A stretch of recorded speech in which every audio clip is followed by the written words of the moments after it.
pembuatan website-website yang nantinya masuk di Niaga Web. Nanti kita akan proses pembuatan website mulai dari awal sampai akhir seperti itu.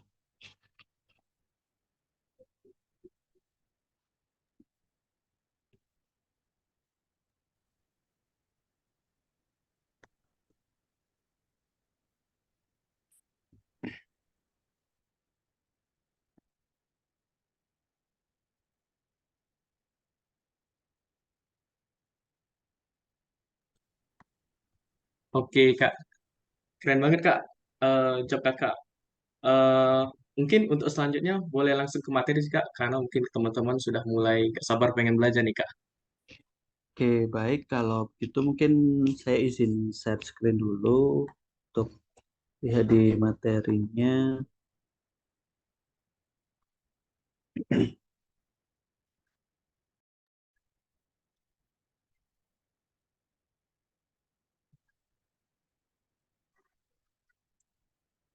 Oke, mungkin sebelumnya sudah bisa dikonfirmasi untuk layarnya apakah sudah muncul, teman-teman?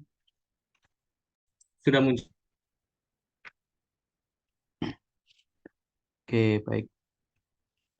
Sebelumnya saya mulai. Selamat malam, teman-teman. Di sini saya diberikan tanggung jawab atau diberikan tugas untuk sharing terkait dengan bagaimana sih cara pembuatan website portofolio dengan speed yang optimal seperti itu. Kita bisa langsung masuk ke materi. Mungkin ini sekedar perkenalan dari saya. Tadi saya juga sudah menjelaskan terkait dengan job saya seperti apa, kemudian di diri siapa. Mungkin kalau misalkan ada teman-teman yang mau follow di LinkedIn saya atau di Instagram saya, silakan bisa di follow. Kemudian kita masuk ke materi pertama. Nah, sebenarnya apa sih di sini website portofolio itu, gitu ya teman-teman. Nah, sebelumnya teman-teman di sini kan pasti mungkin ke depannya saat nanti lulus, kemudian sudah punya cita-cita atau angan-angan gitu ya. Saya ingin bekerja di startup A atau bekerja di startup B atau mungkin ada yang ingin masuk ke pemerintahan mungkin jadi ASN seperti itu ya. Itu nanti juga sebenarnya tidak lepas dari yang namanya website portofolio. Karena apa? Sebenarnya website portofolio itu adalah sebuah website di mana nanti itu bisa dijadikan sebagai personal branding kita terkait dengan hal apa saja sih yang sudah kita lakukan gitu. Hal ini sebenarnya tidak terkhusus di kayak ini ya, misalnya kita di bidang IT nggak hanya di bidang IT saja, meskipun kita ada di bidang-bidang lain seperti jurnalis atau seperti di yang lain, misalkan kita sebagai ini nih di 2024, misalkan kita mau, bukan kita sih ya, ada mungkin senior senior kita atau keluarga kita atau siapapun mau melakukan menjadi caleg gitu ya. Nah, pasti mereka sebenarnya juga butuh website portofolio. Karena apa? Karena ya dengan website portofolio itu mereka bisa memberikan hal apa saja sih yang sudah pernah saya lakukan ataupun kegiatan-kegiatan gitu. Kemudian kalau misalkan di bidang IT gitu ya, misalkan kita sudah pernah membuat website e-commerce atau website yang lain sistem informasi atau mungkin untuk website personal atau blog itu juga sebenarnya bisa dibuat nantinya di website portofolio. Jadi untuk website portofolio itu adalah website yang digunakan untuk mengumpulkan hal apa saja yang sudah pernah kita buat sehingga nantinya ketika diakses itu bisa lebih mempermudah pengunjung website kita ataupun relasi yang ingin berkenalan langsung dengan kita dengan melihat hasil kerja kita gitu. Nah, mungkin di sini saya akan berikan beberapa contoh. Mungkin di sini untuk contohnya lebih ke ini ya, UI UX designer gitu. Nah, di sini ada contoh UI UX designer itu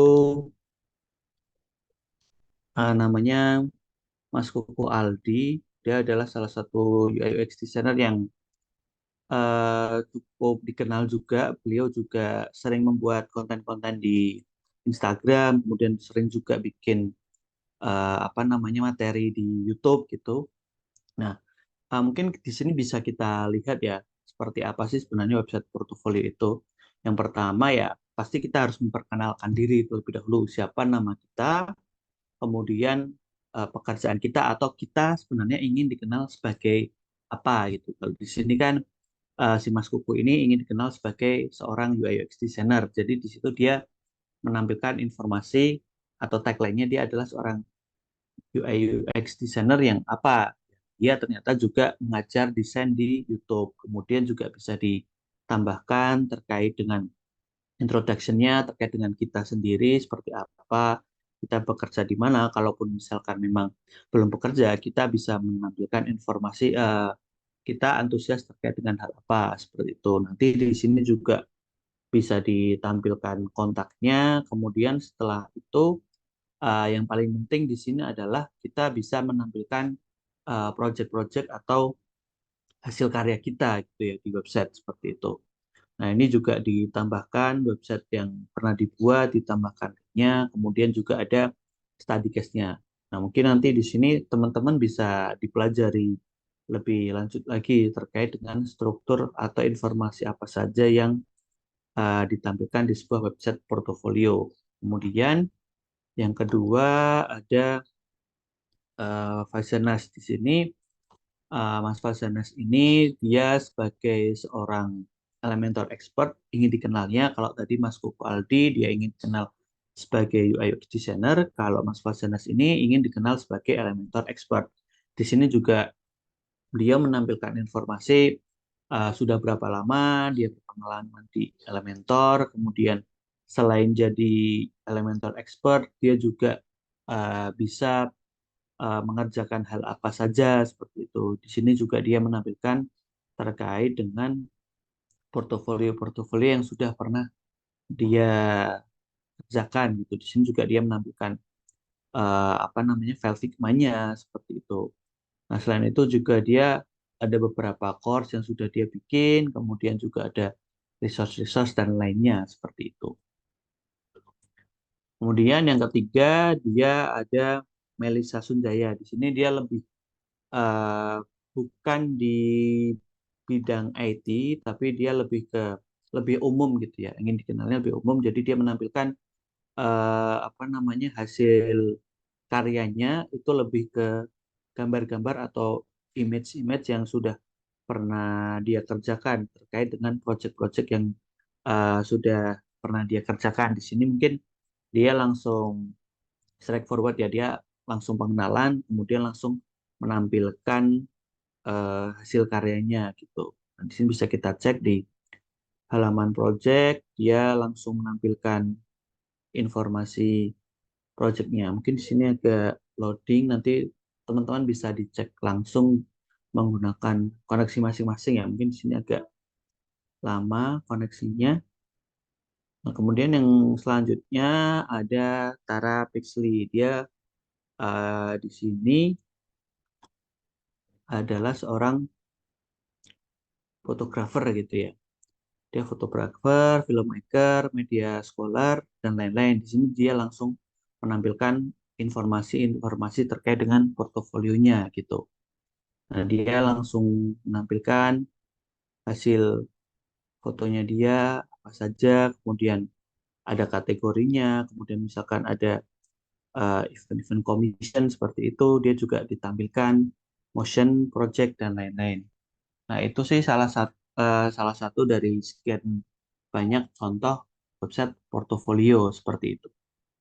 Nah, kemudian di sini bagaimana sih cara membuat website portofolio yang mempunyai speed maksimal atau optimal seperti itu ya. Di sini ada beberapa langkah.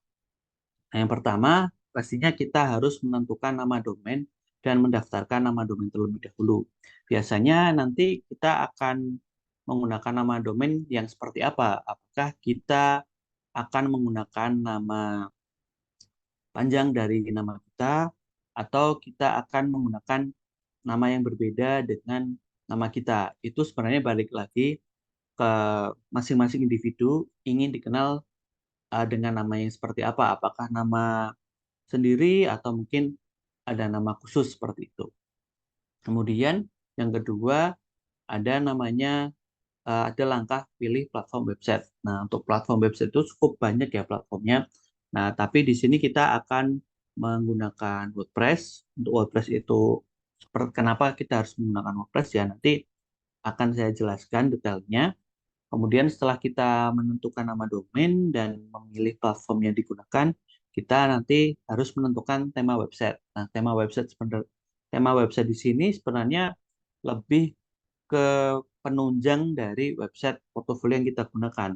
Karena dengan menggunakan tema yang sesuai, pastinya akan menunjang performa dari website kita agar nantinya speednya menjadi lebih optimal. Seperti itu. Kemudian yang keempat itu ada install plugin yang diperlukan. Nah, karena kita di sini akan menggunakan WordPress, tentunya kita memerlukan beberapa fitur-fitur yang sudah disediakan oleh plugin WordPress. Sehingga nanti kita perlu menginstal beberapa plugin yang digunakan.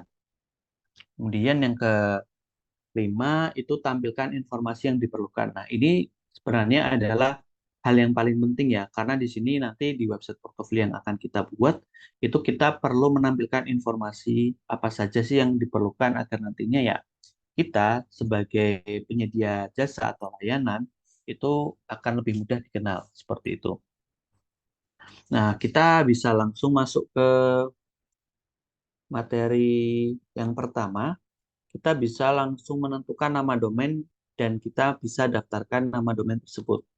Nah, di sini nanti seperti yang sudah diketahui ya teman-teman di sini sudah punya akses ke member area dari Neocoaster. Silahkan nanti bisa melakukan login terlebih dahulu. Nanti di sini kita bisa bareng-bareng untuk mengklaim domain yang ada gitu. Nah, nanti kurang lebih setelah teman-teman bisa masuk ke halaman member area di Neocoaster itu nanti akan muncul tampilan kurang lebih seperti ini ya teman-teman. Ini coba saya besarkan. Nah, nanti mungkin di sini teman-teman bisa sekalian ini ya, bisa sekalian praktek. Nanti di sini akan muncul informasi seperti ini, claim your free domain. Nanti teman-teman setiap pembelian web hosting premium itu sudah dapat free domain ya. Nanti tinggal diklik aja claim domainnya. Setelah itu akan muncul pop-up seperti ini. Nah, nanti setelah muncul pop-up, itu teman-teman silahkan bisa mengisikan nama domain yang diinginkan gitu. Kemudian pastikan juga teman-teman melakukan pengecekan ketersediaan domain tersebut. Apakah domain tersebut masih tersedia atau tidak. Tuh. Nanti kalau misalkan domain sudah tersedia, akan muncul informasi seperti ini. Claim your free domain, you will get a free domain for 1 year. Jadi nanti kita akan mendapatkan domain secara gratis selama 1 tahun. Kemudian setelah itu silahkan teman-teman pilih claim domain. Nah, nanti untuk proses klaim domainnya itu biasanya memang tidak langsung aktif, tapi kita harus menunggu beberapa waktu seperti itu. Nah, nanti setelah kita melakukan klaim domain, kita sudah bisa mulai untuk pembuatan websitenya seperti itu.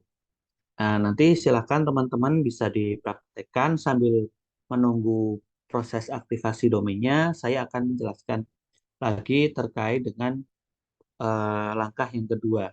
Langkah yang kedua itu adalah pilih platform website.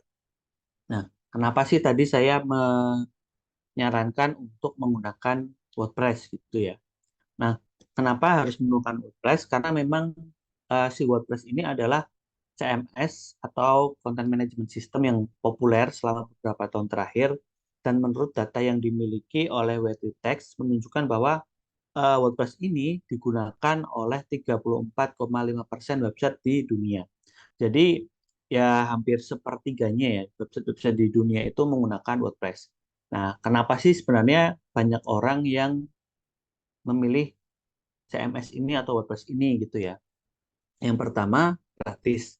Gratis di sini adalah maksudnya kita tidak perlu membeli lisensi dari WordPress itu sendiri gitu ya. Karena dari WordPress sendiri sifatnya di open source, Jadi kita bisa download langsung ke websitenya dia, kemudian bisa kita install di server kita seperti itu. Sehingga tidak ada biaya untuk penggunaan WordPress itu sendiri. Karena kalau untuk biaya itu ya lebih ke biaya untuk kita sendiri seperti domain, kemudian hosting seperti itu.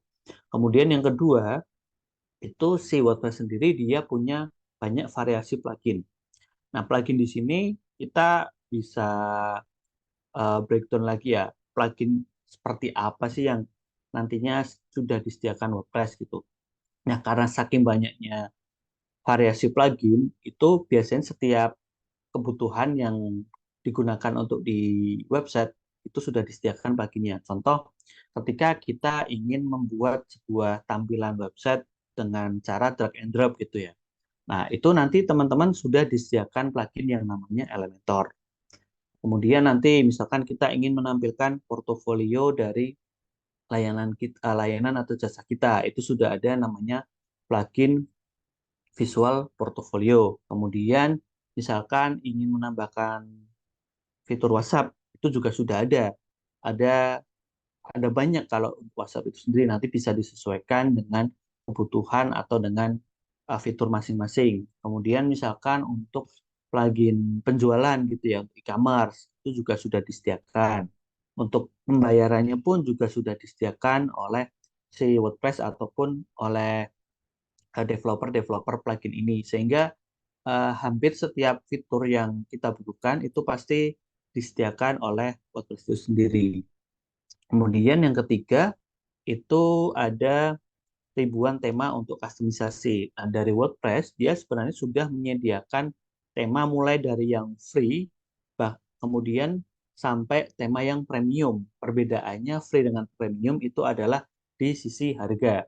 Terkadang ketika kita menggunakan tema yang free, kita sudah disediakan fitur-fitur yang hanya bisa diedit melalui customizer dari WordPress. Nah, biasanya dengan kita menggunakan tema free ini, kita masih terbatas untuk penyesuaian konten-konten yang kita inginkan. Biasanya untuk penyesuaiannya, kita harus menambahkan beberapa plugin.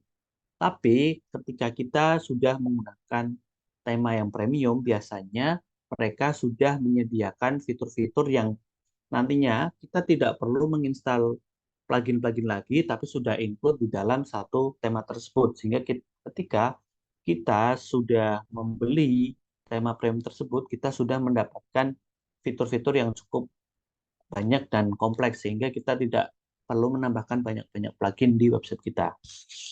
Kemudian yang keempat itu adalah instalasi dan pembaruan mudah dilakukan. Instalasi di sini nanti adalah proses instalasi dari WordPress itu sendiri ke server yang kita gunakan. Untuk proses instalasinya itu banyak macamnya, teman-teman. Ada yang memang proses instalasi dari download, kemudian kita harus upload file, itu juga ada. Tapi kadang ada beberapa server atau hosting yang sudah menyediakan fitur-fitur khusus agar nantinya kita juga lebih mudah untuk melakukan instalasi ke WordPress itu sendiri. Kemudian pembaruan mudah dilakukan. Nah, pembaruan ini adalah update dari WordPress itu sendiri ya, teman-teman. Karena dari WordPress itu biasanya akan melakukan update secara berkala. Seperti yang terbaru, WordPress itu dia sekarang sudah punya versi 6.3, di mana versi tersebut sudah optimal dan sudah terbaru, di mana juga dia sudah memiliki security yang lebih baik daripada versi-versi sebelumnya. Itu menandakan bahwa memang pembaruan dari WordPress atau update dari WordPress itu dilakukan secara berkala oleh developer WordPress itu sendiri. Nah, kemudian yang kelima, itu multifungsi. Seperti yang sudah saya jelaskan tadi, dengan menggunakan WordPress, kita juga bisa membuat website berbagai macam ya. Contoh website landing page, website uh, online shop, misalkan website yang lain untuk company profile, atau juga untuk website aplikasi. Website aplikasi pun sebenarnya bisa menggunakan WordPress. Tinggal bagaimana nanti kita akan melakukan eh, pengelolaan atau customize-nya seperti itu. Kemudian yang keenam, WordPress sendiri lebih fleksibel karena dia juga bisa digabungkan dengan menggunakan platform lain seperti Laravel atau platform-platform yang lainnya atau bahasa pemrograman lain seperti Vue.js, React.js itu sebenarnya masih bisa diintegrasikan dengan menggunakan WordPress sehingga WordPress ini dia sifatnya fleksibel. Kemudian yang ketujuh, si WordPress memberikan rasa aman ya, karena dari sisi update-nya pun dia dilakukan secara berkala, kemudian dengan adanya update, dia sudah menutup beberapa celah-celah yang nantinya dikhawatirkan akan bisa digunakan sebagai pintu masuk oleh malware-malware yang ada di internet atau di sekitarnya gitu ya, sehingga dia bisa memberikan rasa aman untuk si pengguna WordPress itu sendiri. Kemudian yang ke-8 mudah dipelajari karena kalau misalkan teman-teman melakukan pencarian di Google atau di mesin pencarian lain, cara membuat website dengan WordPress itu pasti banyak sekali. Nah, itu nanti tinggal disesuaikan bagaimana kebutuhan kita. Nah, itu bisa menandakan bahwa website tersebut mudah dipelajari karena juga sudah banyak diberikan tutorial-tutorialnya. Yang kesembilan, itu komunitasnya besar. Di Indonesia sendiri, dia komunitas dari WordPress itu sebenarnya cukup banyak ya teman-teman. Hampir setiap kota-kota besar itu sudah memiliki komunitas dari WordPress itu sendiri. Bahkan di tahun kemarin itu di Indonesia sudah mengadakan WordCamp, di mana WordCamp itu sendiri dari sisi pengunjungnya itu sudah cukup banyak dari komunitas-komunitas yang ada di Indonesia, bahkan juga dari luar di WordCamp itu sendiri juga kita kedatangan memang narasumber-narasumber dari apa namanya developer plugin di WordPress, bahkan juga dari beberapa dari Google seperti itu. Nah, itu di tahun 2002 kemarin. Kemudian untuk tahun 2023 ini kalau nggak salah WordCamp-nya akan dilaksanakan di Tegal, Jawa Tengah. Nah, itu juga animonya cukup besar ya dari WordPress itu sendiri karena dia juga sudah memiliki komunitas yang cukup besar di Indonesia seperti itu. Kemudian di nomor 10 itu mudah dioptimalkan untuk SEO karena dari WordPress itu sendiri dia sudah memiliki struktur website yang SEO friendly. Jadi SEO friendly di sini adalah sistemnya ketika kita menggunakan WordPress nanti dia akan lebih mudah didetek oleh mesin pencarian Google. Karena kan ketika teman-teman mungkin menggunakan Google untuk mencari kata kunci tertentu, dia nantinya akan menggunakan sistem SEO, Search Engine Optimization. Jadi nanti dia akan mengerank mana website yang strukturnya itu bagus seperti itu. Nah, dengan menggunakan WordPress itu sebenarnya sudah memiliki struktur yang bagus sehingga ketika memang sudah dioptimalkan, kita bisa lebih mudah ditemukan di mesin pencarian. Kemudian yang ke-11 dapat diintegrasikan dengan berbagai macam layanan. Itu ya seperti tadi di poin nomor 6, si WordPress ini fleksibel jadi bisa diintegrasikan dengan sistem di website yang bukan menggunakan platform WordPress ataupun dengan sistem-sistem lainnya sehingga dari WordPress itu sendiri selain bisa diintegrasikan di berbagai layanan dia juga lebih fleksibel. Nah, kemudian yang ketiga kita akan menentukan tema website.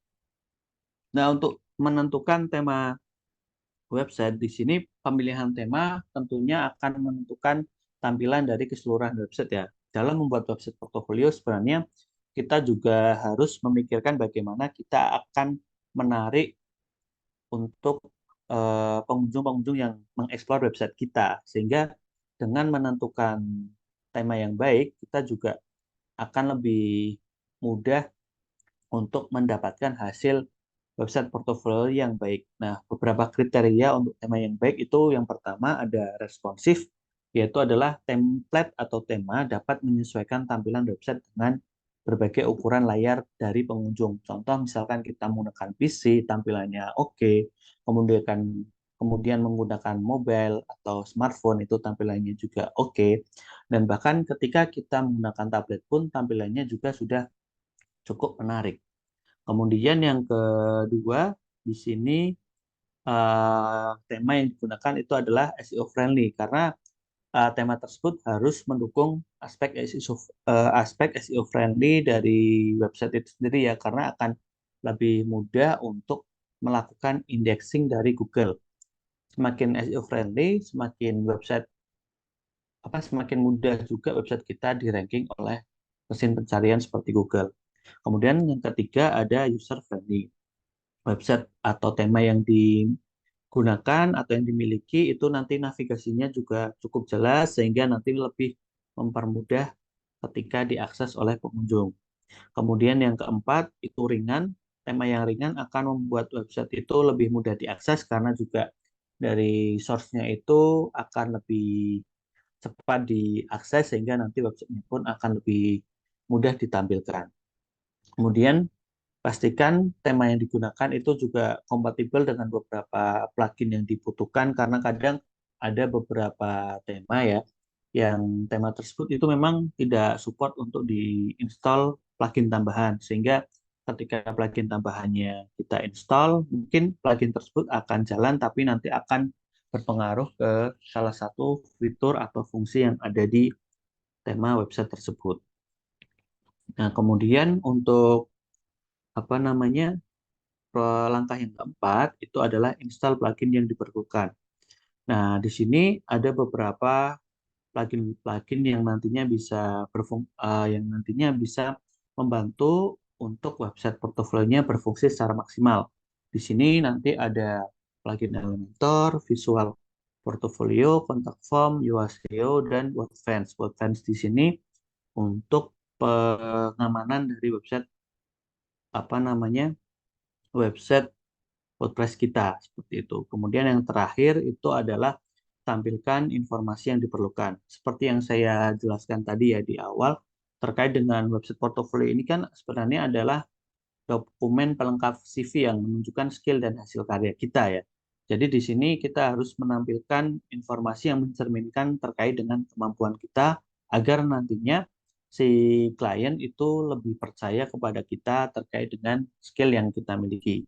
Seperti tadi contohnya yang pertama kita harus melakukan pengenalan singkat diri kita, siapa kita, kemudian kita ingin dikenal sebagai apa. Kemudian yang kedua, kita bisa menampilkan skill dan pencapaian-pencapaian kita, seperti misalkan kita sudah pernah bekerja di perusahaan A, kemudian di perusahaan A kita memiliki pencapaian apa saja itu bisa ditampilkan di website portofolio. Kalaupun misalkan memang teman-teman di sini belum ada pengalaman kerja gitu ya, nanti teman-teman juga bisa menampilkan terlebih dahulu skill dan pencapaian sudah pernah di mahasiswa seperti itu. Kemudian juga hasil karya terbaik bisa ditampilkan, hasil karyanya apa saja itu bisa ditampilkan secara maksimal. Kalaupun misalkan memang dari hasil karya tersebut ada study case-nya atau ada ceritanya, itu bisa dijelaskan. Kemudian yang terakhir itu adalah informasi kontak. Nah, untuk informasi kontak ini memang butuh ya, selain untuk kontak nomor telepon, kita juga bisa menampilkan kontak yang berupa email seperti itu. Nah, mungkin itu tadi terkait dengan penjelasan dari saya. Nah, di sini kita bisa langsung masuk ke ini ya, sesi prakteknya.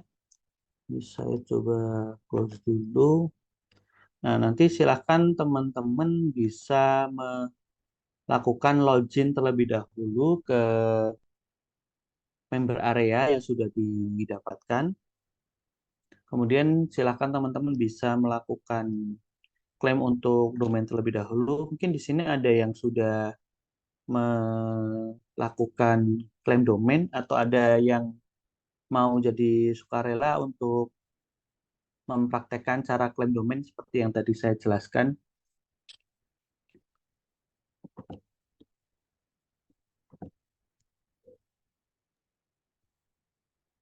Nah, boleh nih kepada teman-teman untuk ya bagi yang bisa eh, mempraktekkan klaim domainnya nih. Mungkin ada eh, teman-teman yang ingin berbagi experience untuk klaim domain.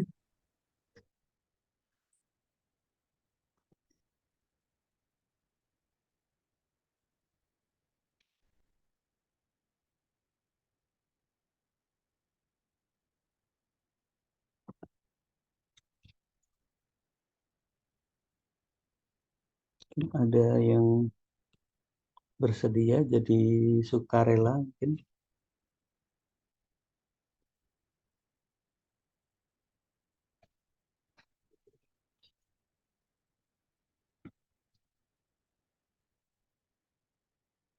Oke, belum ada.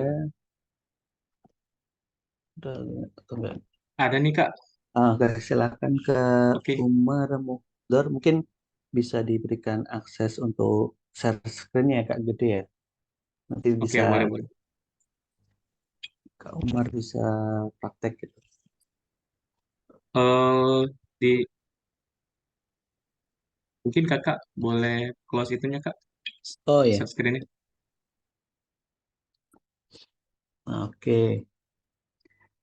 Nah ini dari member areanya Kak Umar ya. Nah itu bisa langsung pilihkan domain. Oke. Kemudian bisa dituliskan Kak untuk nama domainnya apa yang diinginkan. Oke, bisa langsung pilih cek availability-nya. Kemudian bisa pilih klaim domain.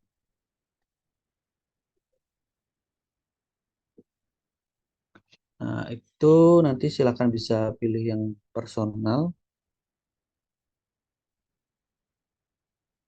Itu kontaknya disesuaikan aja. Bisa langsung di finish registration-nya, Kak. Oke, dia minta akses apa alamat mungkin bisa diketikkan.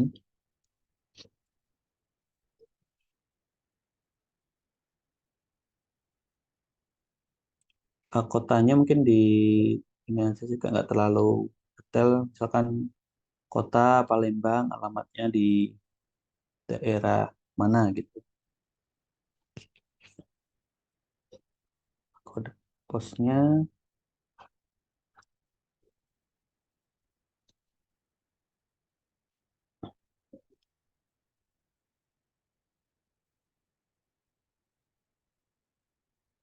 Nah, oke, di sini kan juga sudah berhasil. Nah, nanti silakan pilih continue. Mungkin di sini nanti untuk domainnya itu memang belum bisa langsung diakses gitu ya. Nah, ini di skip aja nggak apa-apa Kak. Di skip. Nah, ini dia status domainnya itu sudah aktif gitu ya. Status aktif, verified. Nah, mungkin bisa dicoba diakses Kak Umar. Kak Umar bisa diakses alamat domainnya, alamat websitenya.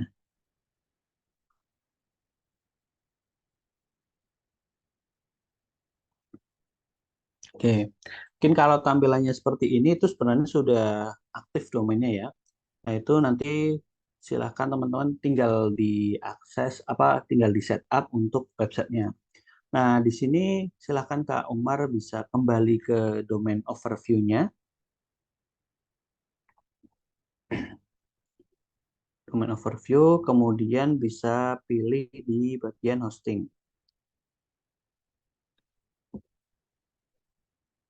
Oke, nah di sini kan untuk hosting yang didapat teman-teman itu statusnya masih pending setup. Karena apa? Karena eh, hosting tersebut belum diintegrasikan dengan domain. Nah, sekarang kita akan mencoba mengintegrasikan hosting tersebut. Kita pilih setup,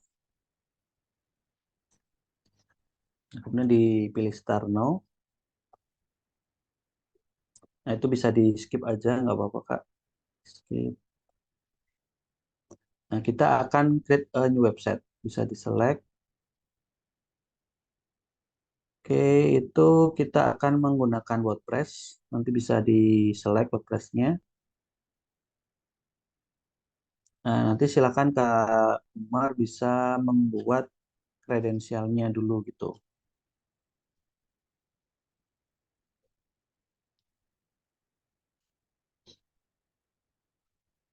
Oke, setelah itu bisa di continue. Nah, ini untuk pluginnya bisa di uncheck aja. Nanti kita akan belajar untuk instalasi pluginnya. Kemudian bisa di continue. Untuk temanya di sini sebenarnya bisa bebas. Kamar mungkin bisa pakai yang 2023 dulu aja. Itu bisa di-select aja. Nah, ini kan karena tadi domainnya sudah aktif ya. Nah, ini bisa langsung dipilih aja gitu. Untuk just a domainnya langsung di-select. Nah, dia akan melakukan finishing setup ya. Nanti untuk lokasi itu dibiarkan aja di Asia Singapura, kemudian bisa di finish setup.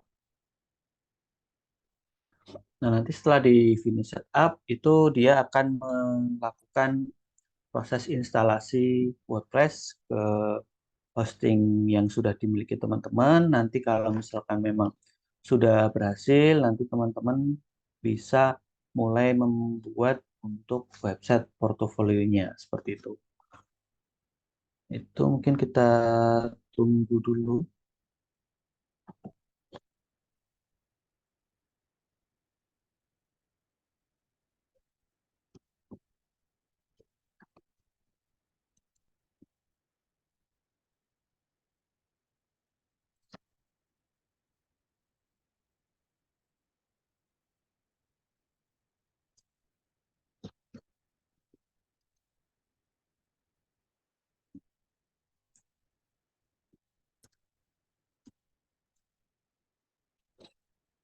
Oke, mungkin tadi terkait dengan apa namanya server tadi itu nanti bisa diganti ya untuk apa namanya lokasinya di Indonesia agar nantinya aksesnya bisa lebih maksimal seperti itu.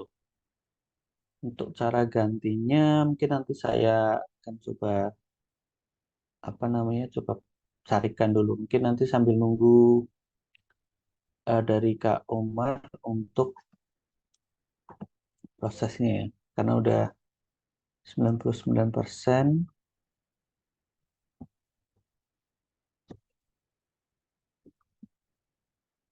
Oke, nah itu sudah berhasil. Kemudian bisa pilih edit website. Mungkin bisa dibuka di new tab atau gak apa-apa di situ. Dia langsung memberikan preview ya untuk websitenya. Nah, kurang lebih tampilannya seperti ini teman-teman untuk apa namanya akses dari dashboardnya seperti itu. Nah, itu nanti silakan teman-teman bisa dipraktekkan. Terima kasih untuk Kak Maramudar untuk sukarelanya sudah membantu untuk proses klaim domain sampai untuk instalasi WordPress-nya gitu.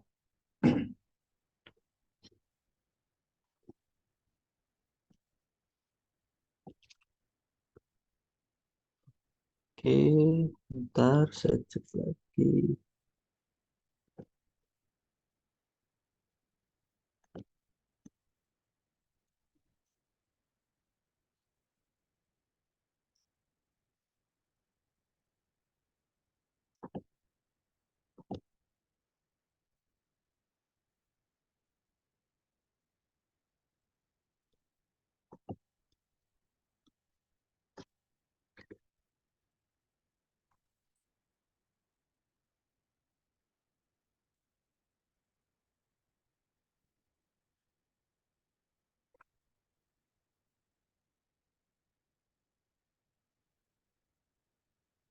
Oke, saya coba share screen lagi.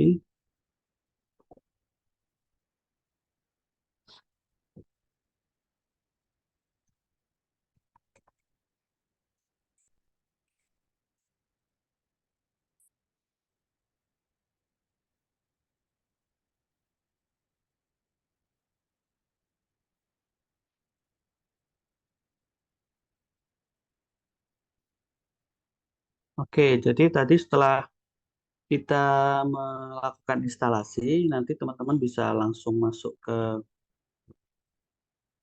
halaman dashboardnya. Ini mungkin agak berbeda dengan tadi punya Kak Umar, tapi sebenarnya itu sama apa namanya untuk tampilan dashboardnya kurang lebih seperti ini ya. Nah, mungkin seperti yang tadi sudah saya sampaikan setelah kita menentukan apa kita memilih platform, kita harus menentukan tema website. Nah, untuk tema website itu nanti silakan teman-teman bisa pilih di bagian appearance, kemudian pilih theme. Nah, untuk tema yang akan digunakan itu nanti teman-teman bisa memilih di bagian add new. Nah, nanti di sini teman-teman bisa memilih yang tema Hello Elementor.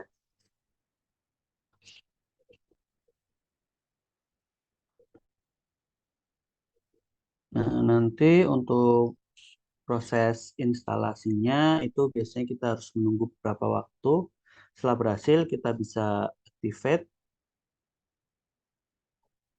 Kemudian setelah kita menentukan platform, kemudian kita menentukan tema.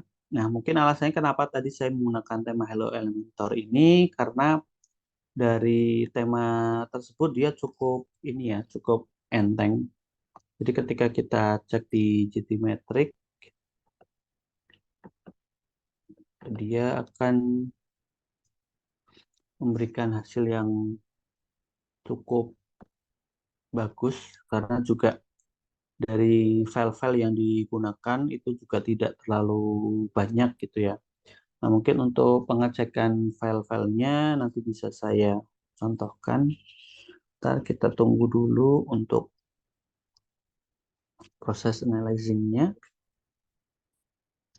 sambil menunggu report. Nah, di sini sudah B ya teman-teman. Nah, di sini bisa kita cek di bagian waterfall. Nah, dia dari sisi file-filenya itu nggak terlalu banyak di file CSS-nya. Dia hanya membutuhkan waktu sekitar 200 milisecond untuk aksesnya. Kemudian di JavaScript-nya hanya 308 milisecond. Mungkin dari fontnya nggak ada, image-nya belum ada, karena kita juga belum menggunakan image. Nah, nanti bisa kita cek lagi hasil pengerjaannya gitu.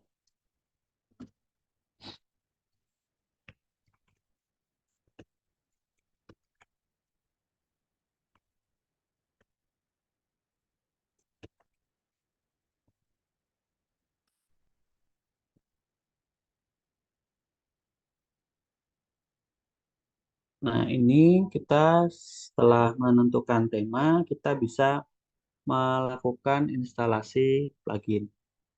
Nah, untuk melakukan instalasi plugin, di sini kita bisa pilih menu plugins, kemudian pilih add new. Nah, tadi apa aja pluginnya, kita bisa pilih Elementor.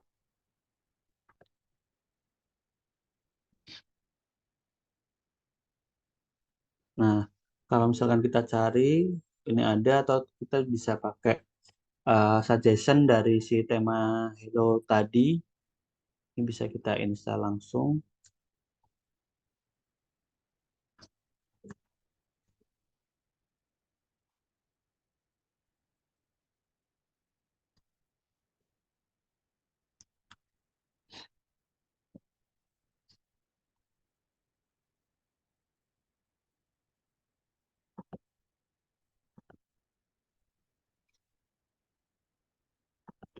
Nah, kita bisa aktifkan.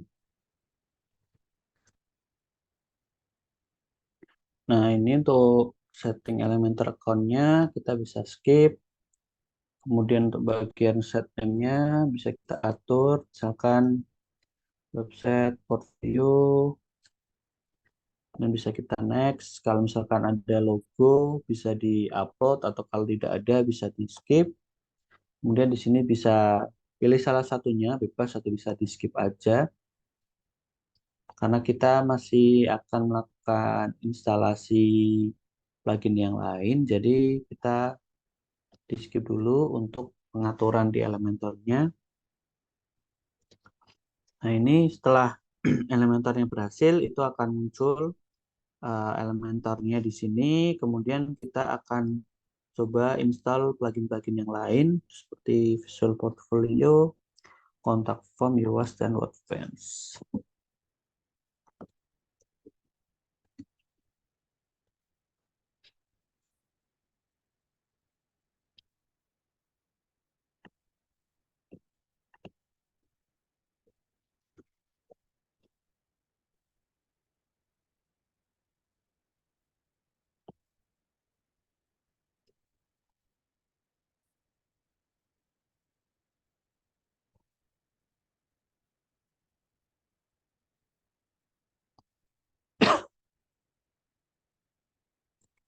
Nah, itu bisa kita aktifkan.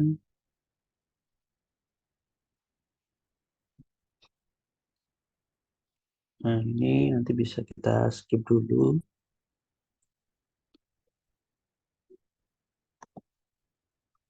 Tadi Elementor sudah, Visual Portfolio sudah, kontak form.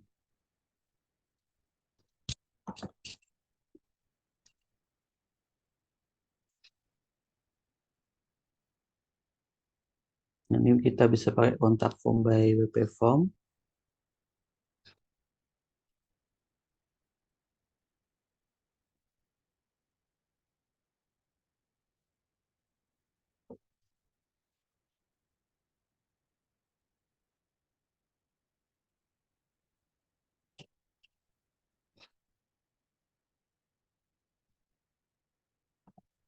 Bisa kita aktifkan.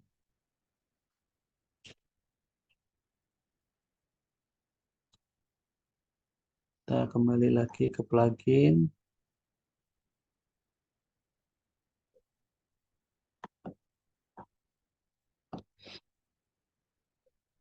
Tadi Elementor, kontak form. Kita install Yoast.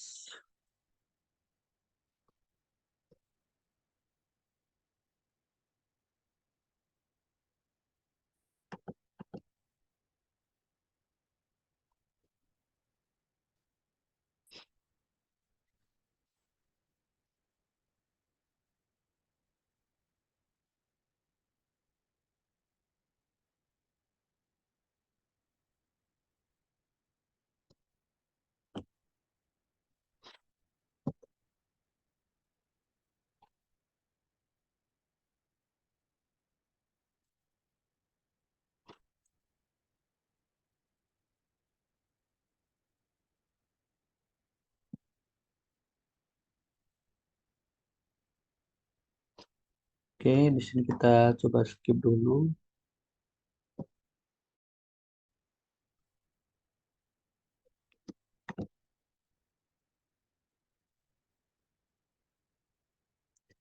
Kita install lagi. Plugin yang terakhir itu adalah plugin Workbench.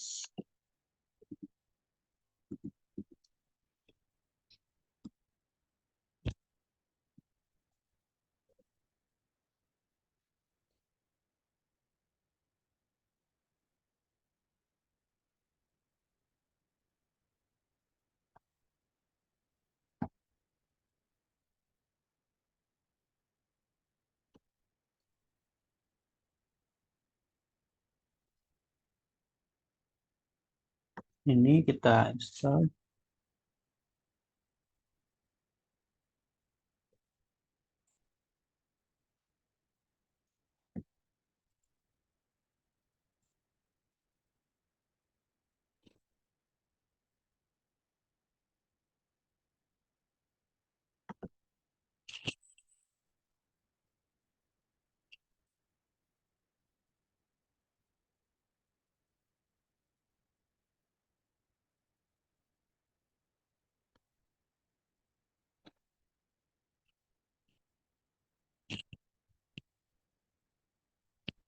Ini nanti kita coba skip dulu.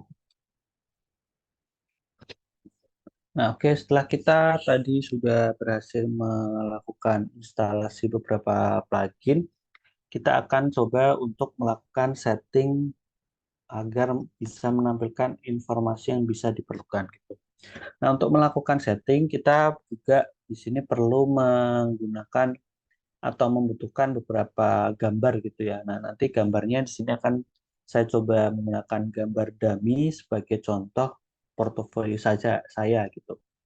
Ini untuk gambarnya bisa saya cari di Unsplash. Oke, kita ambil beberapa contoh.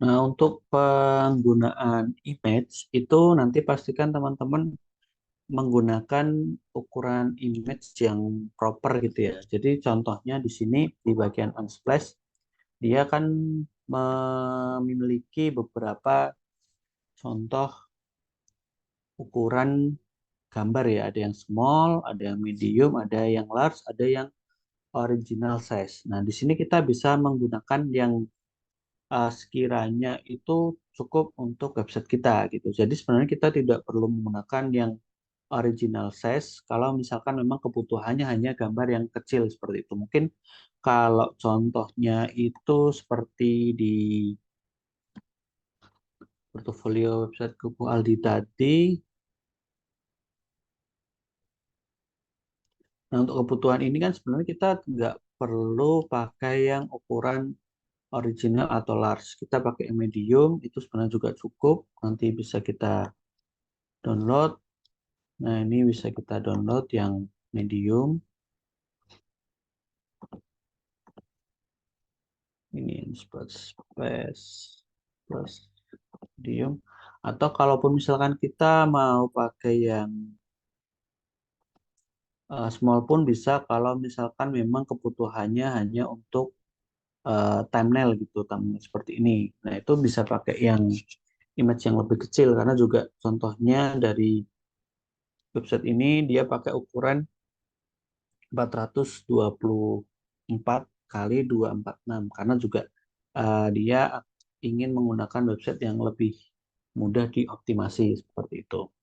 Nah, selain kita harus menggunakan ukuran atau resolusi yang sesuai, kita juga bisa menggunakan ekstensi file yang direkomendasikan oleh WordPress. Nah, file yang sudah direkomendasikan oleh WordPress itu sendiri, kita akan menggunakan ekstensi file yang namanya WebP. Nah, untuk WebP itu sendiri, nanti bisa kita convert. Mungkin saya akan coba beberapa konten tadi untuk di-convert. Nah, pastikan setelah kita mendownload, kita bisa melakukan compression terlebih dahulu untuk image yang kita download tadi. Karena di awal kan ukurannya juga cukup besar.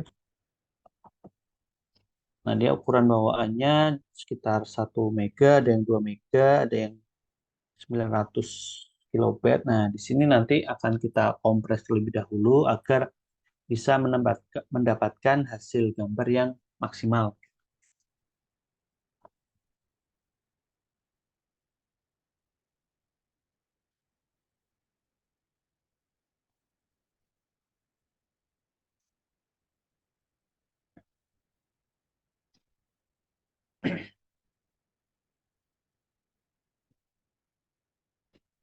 Nah, ini tadi yang gambar pertama 1 mega sudah berhasil dikompres menjadi 500 KB.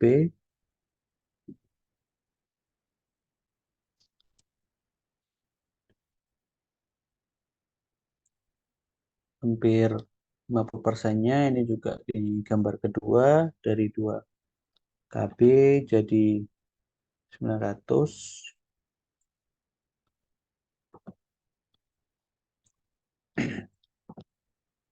Gambar ketiga jadi 400. Oke, setelah kita berhasil mengompres gambar tersebut, kita bisa melakukan conversion ya, conversion ke ekstensi WebP. Nah, ini kita bisa pakai Convertio. Kita bisa memilih image yang kita udah kompres tadi untuk diubah menjadi WebP. Nah, ini sudah disediakan WebP. Kita pilih WebP, kita pilih WebP, kemudian kita convert. Oke, dia minta satu persatu.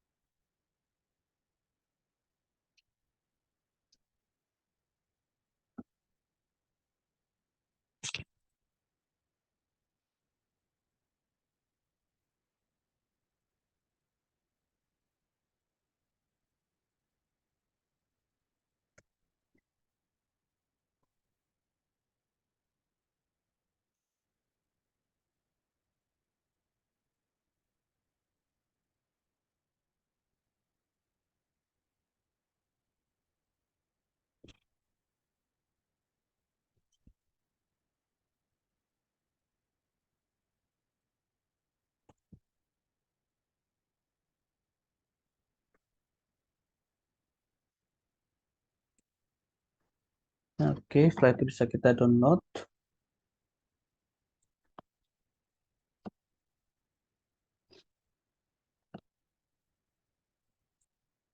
Ini kita kompres yang satu, klik-klik ini. Nah, kita convert.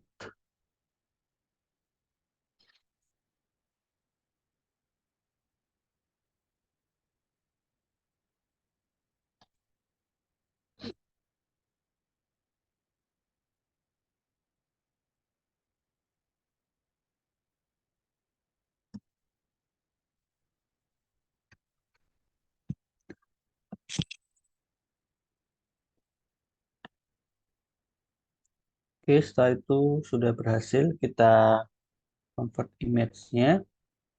Nah, kemudian untuk selanjutnya setelah kita mengumpulkan konten untuk website portofolio kita, kita perlu mencari website referensi gitu ya. Nah, untuk website referensinya mungkin di sini kita coba pakai ini ya, website referensi dari Koko Aldi gitu.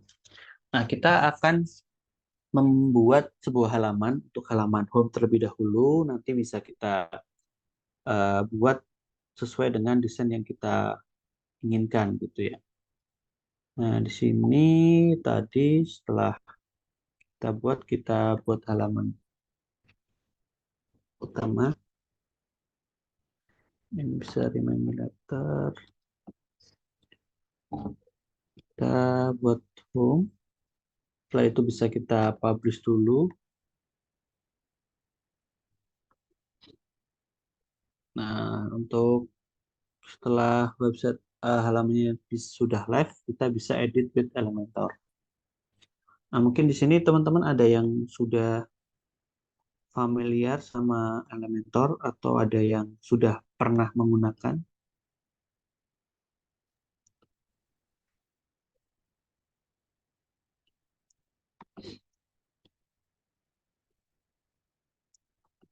Nah, tadi setelah kita berhasil masuk, itu di bagian pack layout ini ya, kita bisa pilih untuk Elementor Canvas daripada Elementor Full Width. Kenapa sih kita harus menggunakan Elementor Canvas gitu ya?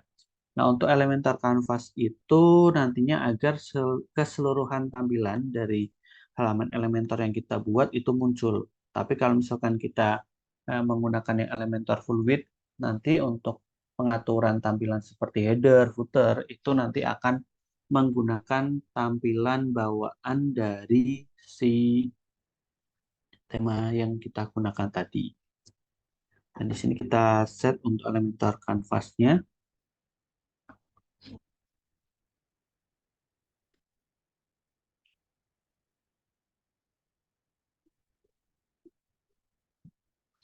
Nah, nanti kita coba akan buat layout seperti ini. Di sini kan dibagi menjadi dua kolom ya, teman. Nah, ini kita bisa pilih tanda plus, kita bisa pilih kolom yang sama atau yang berbeda. Ini kan agak berbeda kolomnya. Coba kita pakai yang ini. Ini di sini bisa kita atur untuk margin dan paddingnya. 110, 110. Kemudian dari sisi pewarnaannya mungkin kita bisa pakai warna yang sama. Misalkan apa temanya hitam gitu ya. Bisa juga kita pakai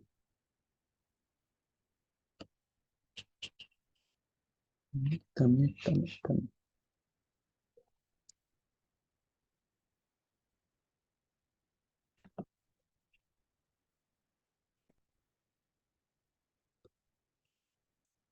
Nah, kita di bagian bisa styling untuk background tab-nya.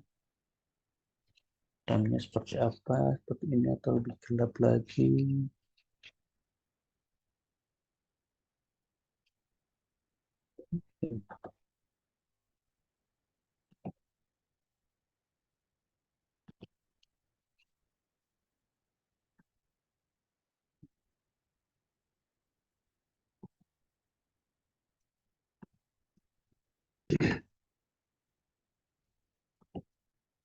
Oke, setelah itu kita bisa atur untuk kolomnya tadi berapa persen, misalkan 60%, di sini 40%.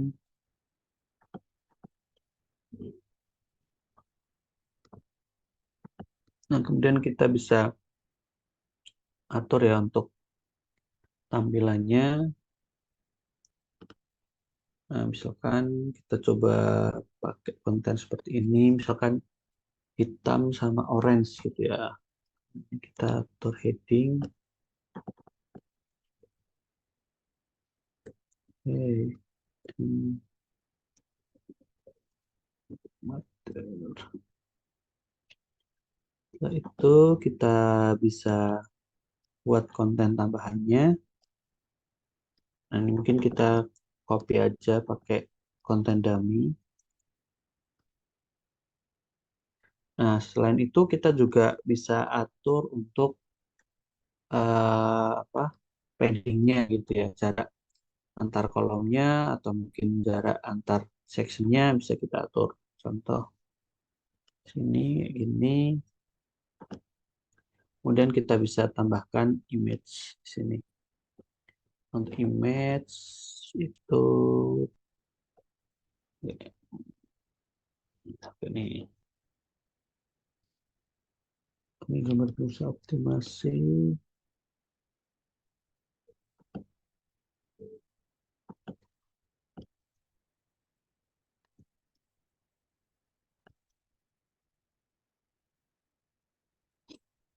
Saya coba save dulu.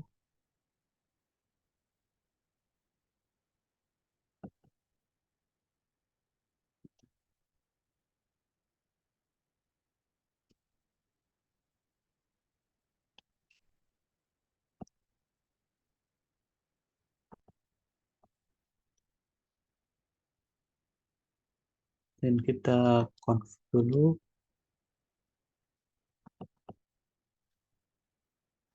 Jadi WP.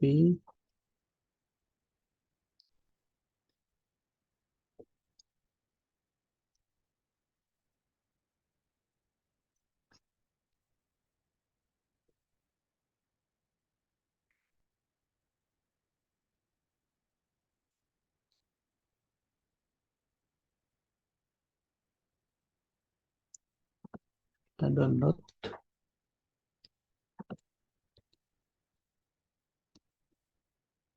Ini kita delete aja karena image-nya terlalu besar.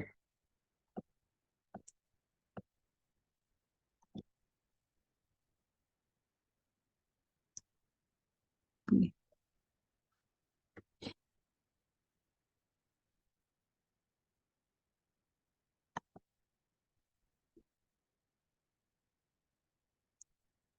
ini kemudian bisa kita atur juga kalau misalkan border tab-nya.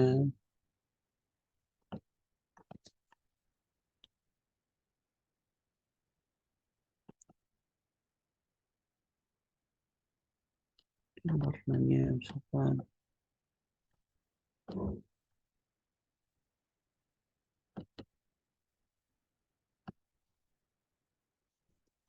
ini bisa kita atur padding-paddingnya juga ini atau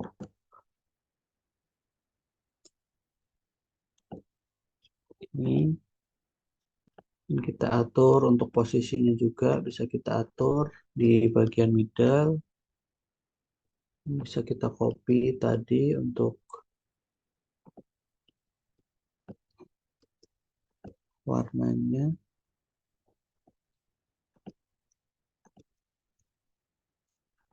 Nah, di Elementor juga kita bisa melakukan pengaturan untuk tab fontnya atau font family gitu ya. Kita pakai yang mana? Misalkan robot condense, atur besarnya, kita atur untuk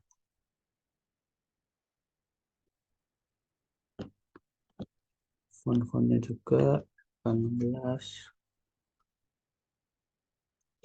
Bisa kita atur line height-nya juga. Nah, setelah kita atur siapa apa bagian introduction, kita juga bisa tambahkan untuk button ya. Misalkan hear me. Nah, nanti di sini bisa kita arahkan ke nomor WhatsApp kita. Ini bisa kakek kita atur ukuran, ukuran dari buttonnya. Nah, kita atur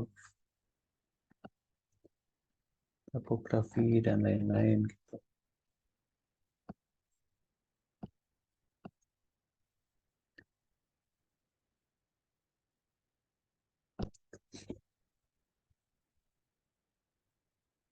Nah, di sini juga bisa kita atur misalkan sosial media kita gitu ya. Ini bisa kita atur sebagai line.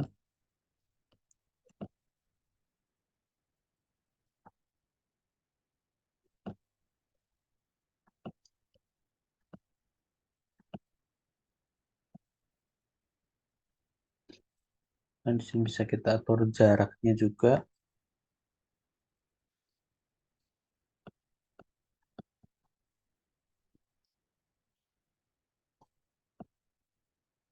Hmm,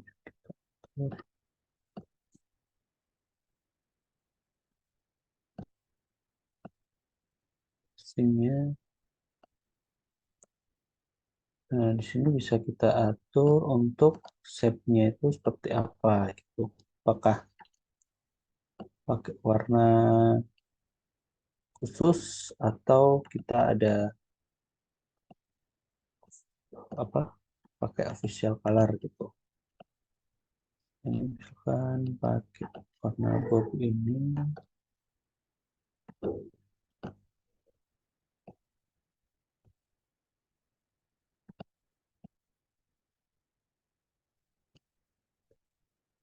Nah, kita bisa duplikat untuk ikonnya. Kita bisa cari Instagram,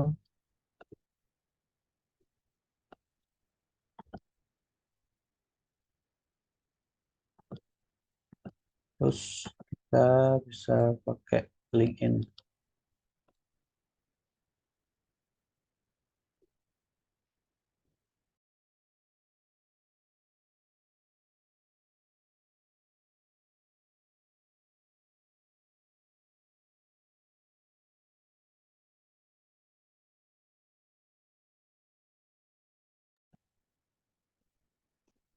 Oke, setelah kita menambahkan dari sisi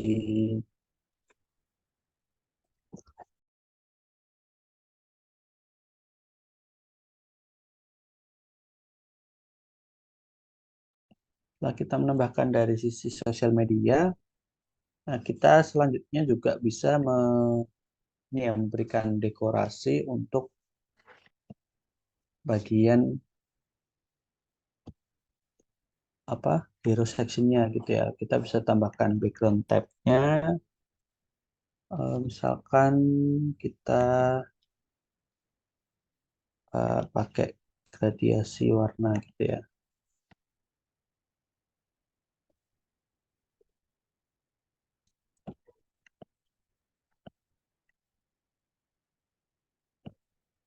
Nah, di sini bisa kita atur untuk angle-nya,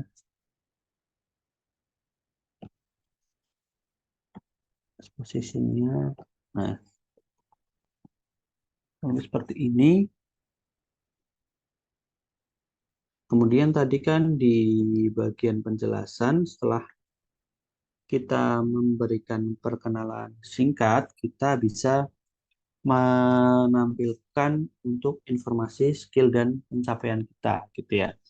Nah, untuk skill dan pencapaian itu sebenarnya bisa juga ditampilkan seperti apa list atau progress bar gitu ya.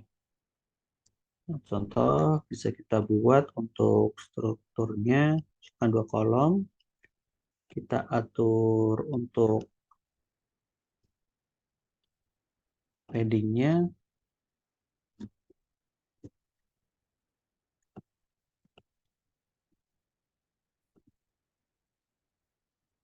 di sini kita bisa kopikan untuk kontennya.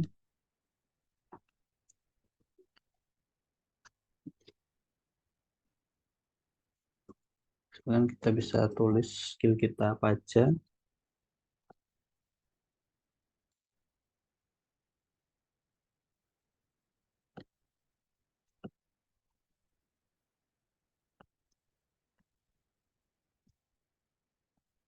Kita atur untuk backgroundnya.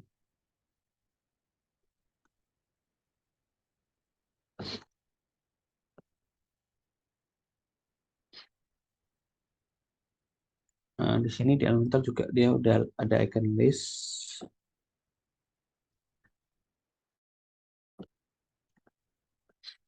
Kan press, kemudian apa lagi HTML,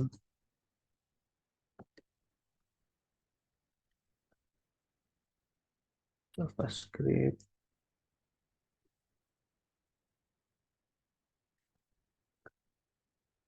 juga yang lain, JS,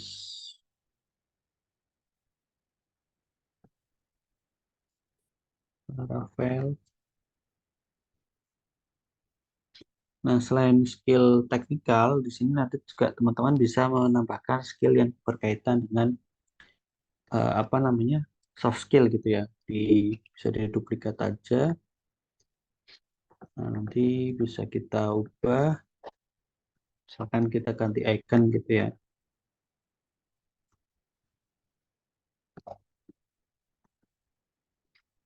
Misalkan leadership, kemudian problem solver,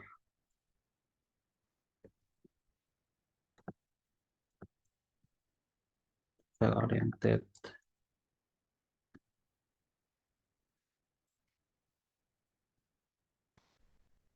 Nah, nanti kita bisa atur untuk stylingnya seperti apa. Nah, dari Elementor sendiri kita juga sebenarnya bisa menyimpan warna yang sering digunakan gitu ya. Nah, kita bisa pilih di bagian Create New Global Color. Nah, ini ditulis aja red. Nah, nanti jadi kalau misalkan kita mau pakai, itu tinggal pilih di bagian primary ini, dan muncul warna merahnya. Nah, ini tinggal kita atur untuk ukurannya gitu.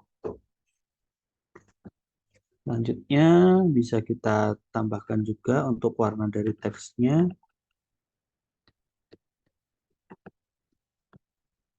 Warna teks konten.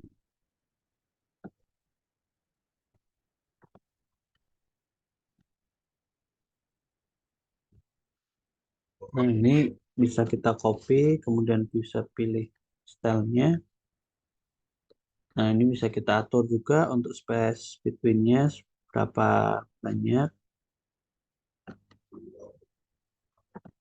Dan bisa kita copy paste juga stylenya. Nah, setelah skill kita bisa juga buat achievement-nya, pencapaiannya gitu. Kita achievement-nya apa? Di sini bisa juga kita tambahkan divider atau garis misah gitu ya. Nah, ini kita bisa cari warnanya. Bisa pakai warna teks. Nah,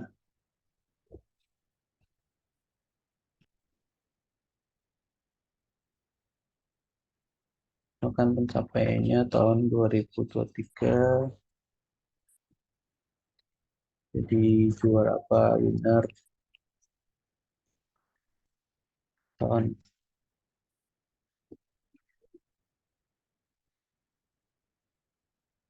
Nah, nanti di bawah ini bisa kita kasih keterangannya. apa event atau pencapaian kita itu nanti terkait dengan hal apa saja gitu. Bisa dideskripsikan gitu.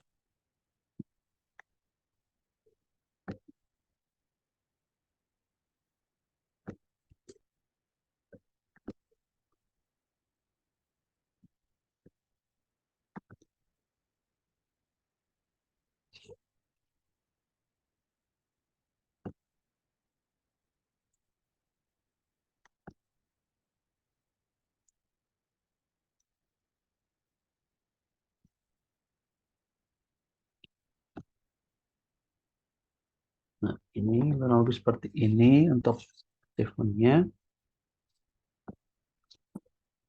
Kemudian setelah skill dan pencapaian, itu nanti kita bisa menampilkan hasil karya terbaik dari website kita. Nah, mungkin kalau dari sisi desainnya itu nanti teman-teman bisa disesuaikan ya dengan desain masing-masing. Ini saya memberikan contoh saja. Nah, kalau terkait dengan seperti hasil pencapaian gitu ya, itu bisa kita tambahkan langsung di bagian bawah My Skill-nya atau My Achievement-nya atau bisa kita bikin section baru gitu. Nah, kita coba bikin section baru.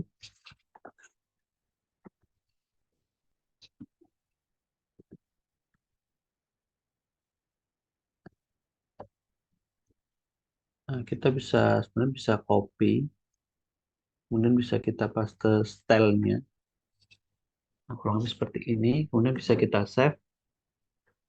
Setelah itu kita bisa masuk ke halaman dashboardnya WordPress karena tadi kita sudah melakukan instalasi untuk apa namanya visual portofolionya ya. Nah, di sini nanti kita bisa membuat nama project-project yang akan kita tampilkan gitu ya. Nah, sebelum menampilkan project, kita bisa membuat kategori terlebih dahulu. Misalkan contoh kategori untuk UI UX design.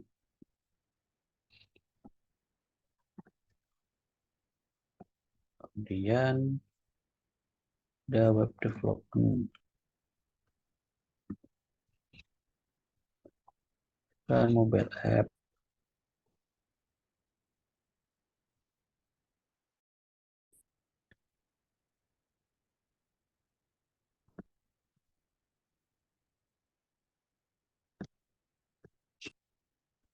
Nah, setelah itu kita bisa bikin projectnya. Contoh, tadi namanya project pertama, kemudian kita bisa atur kategorinya, UX, kita bisa atur fitur image-nya. Tadi kita sudah coba ini ya, kompres.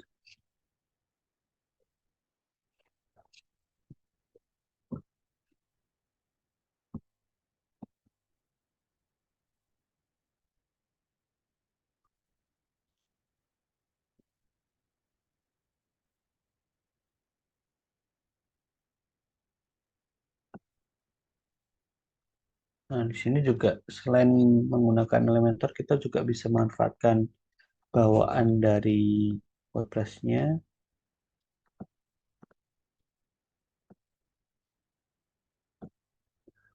Setelah itu bisa kita publish. Nah, di sini juga dari sisi visual portfolio-nya juga dia sampaikan style-stylenya. Jadi kita atur untuk kelasnya image itu akan dibuat aspek rasionya seperti apa, satu banding satu, original dan lain-lain. Itu nanti bisa teman-teman pelajari. Kemudian setelah itu bisa dipublish. Kita bisa kembali lagi ke pengaturan visual portofolionya. Kita bisa bikin project yang kedua. Wah, tambahkan image dari.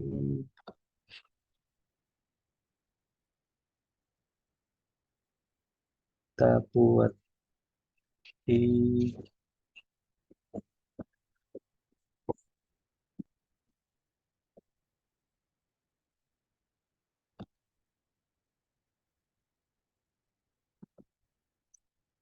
atau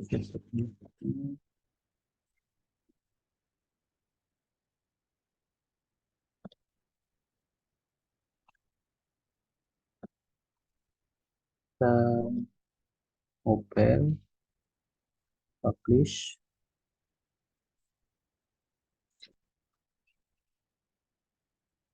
kita bikin terakhir project yang ketiga,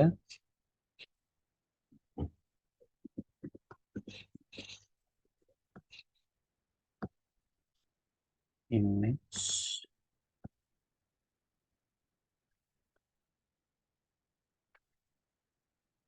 dan kita bisa atur untuk fitur image-nya, kita bisa publish.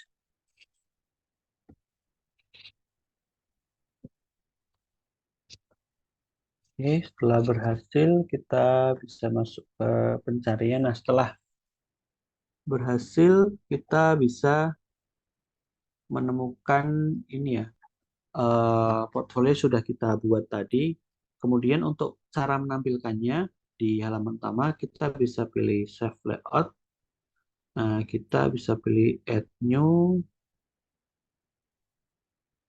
Nah, nanti di sini kita bisa cari nih apa namanya? Kita bisa buat layout yang seperti apa yang akan kita gunakan gitu. Misalkan gambarnya.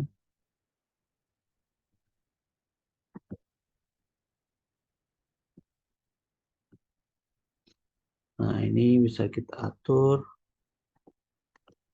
seperti apa.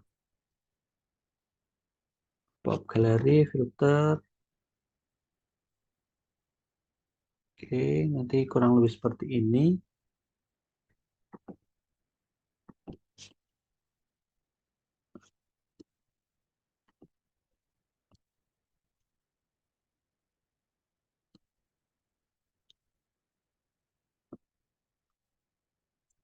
Nah, ini nanti bisa kita copy.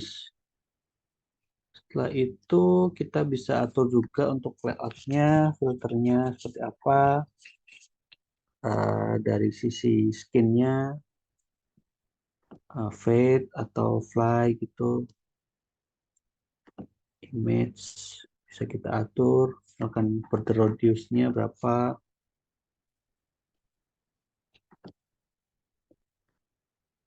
actionnya misalkan URL,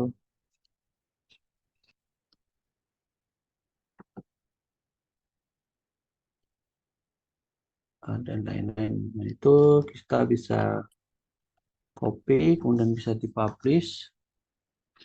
Setelah itu kita bisa kembali ke halaman awal tadi. Nah, ini sebenarnya udah ada juga visual portfolio dari paginya tadi, bisa kita drag, kemudian bisa kita pilih. Mungkin di sini karena belum di reload ya, belum muncul. Coba saya reload.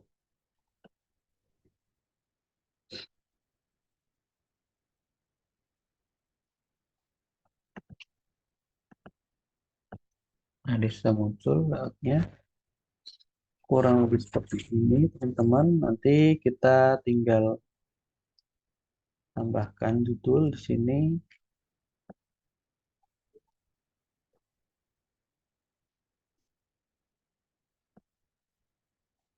Nah, ini kita kasih titel.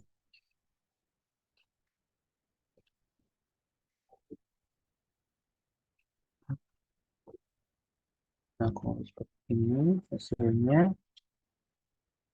Nanti kalau misalkan mau diedit-edit lagi, bisa diatur di sini.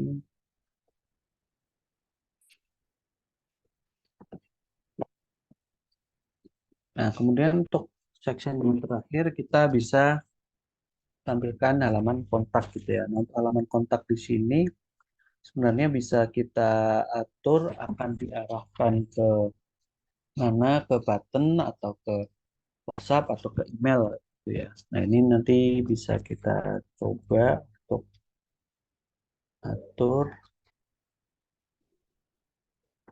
ini style.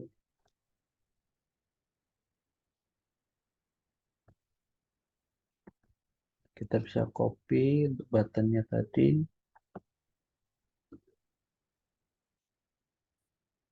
kita atur di tengah, untuk media ini.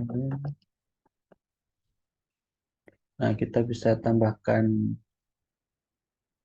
call to action di sini.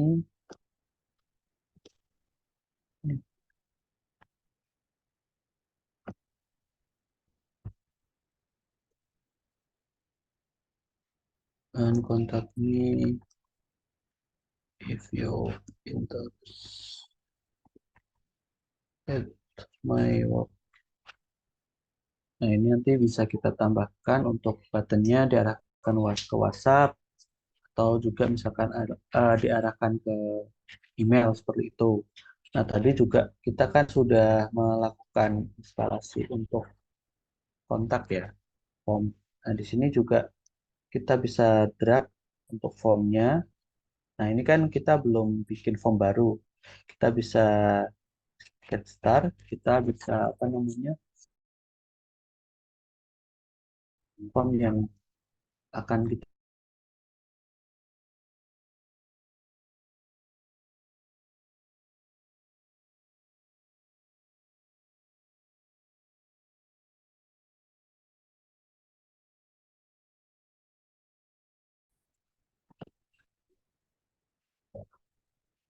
pakai hasil.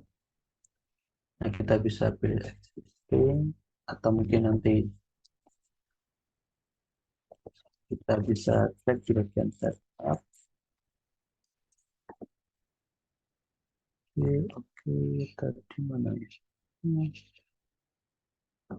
Hasil bisa kita preview. Kurang lebih nanti tampilan seperti ini, tapi kan ini belum di apa desain yang sudah kita buat gitu ya. Nah, agar tampilannya nanti sesuai. Tadi mana demo bisa kita close dulu. Nah, dia sudah otomatis muncul gitu ya teman-teman. Ini bisa kita delete kalau misalkan memang nggak dibutuhkan. Nah, displaynya bisa kita atur-atur lagi untuk apa size dari ukurannya, backgroundnya bisa kita atur. Kalau misalkan memang terlalu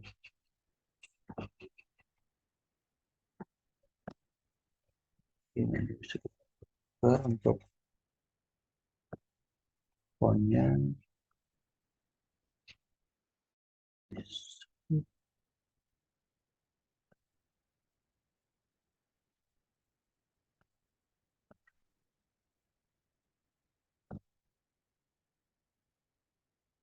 Ambil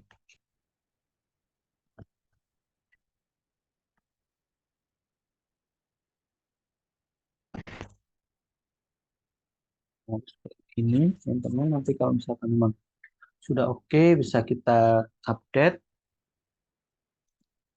Kemudian kita bisa cek untuk di website yang kita install tadi. Nah, di sini mungkin secara tampilan belum muncul ya. Nah, kita bisa pilih di customize, kemudian di bagian homepage setting, di bagian static page, kemudian kita bisa pilih home karena kita tadi akan menggunakan halaman home.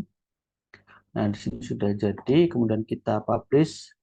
Nah, setelah itu bisa kita cek lagi untuk hasil websitenya gitu atau kita bisa di retest lagi di GTmetrix.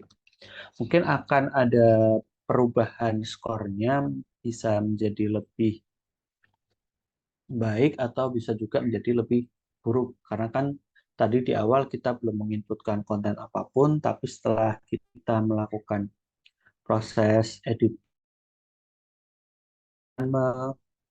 merubah beberapa konten yang ditampilkan gitu.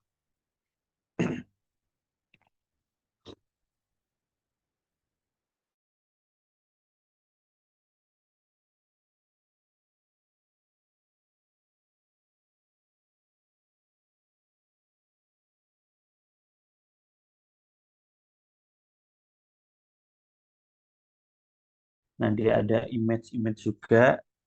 Nah, nanti di bagian ini bisa kita lakukan optimasi gitu. Nah, tadi kan kita untuk pluginnya sudah kita gunakan ya untuk yang Elementor, Visual Portfolio, dan Contact Form. Kemudian untuk Yoast sendiri, itu fungsinya bisa kita atur untuk melakukan ini ya, apa namanya, hasil pencarian di Google gitu. Nah, untuk pengeditan kita bisa masuk di dashboardnya,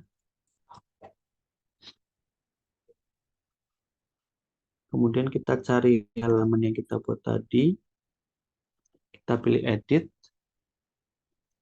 Nah, di sini bagian cell title, slug, sama meta description bisa kita ubah gitu. Kita nanti bisa diubah sesuai dengan kata kunci yang ingin kita targetkan. Misalkan di sini nama, misalkan UI UX designer gitu. Nah, di meta description bisa kita atur.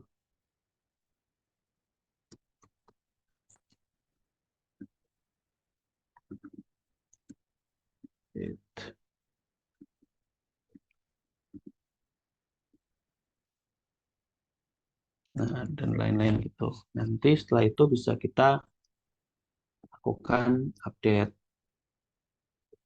Nah, kemudian yang terakhir tidak kalah penting ya, itu kita harus melakukan setup untuk keamanan dari website kita. Nah, tadi kan kita sudah install WordFence, kita pilih dashboard, kemudian kita bisa lanjutkan untuk instalasinya. Nah, di sini kita bisa install an existing atau bisa kita minta lisensi baru.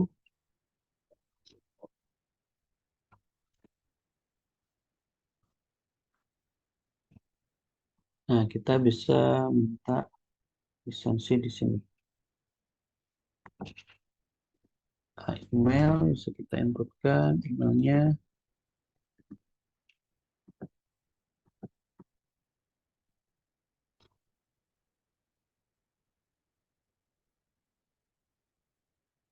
Nah, ini mau berhasil,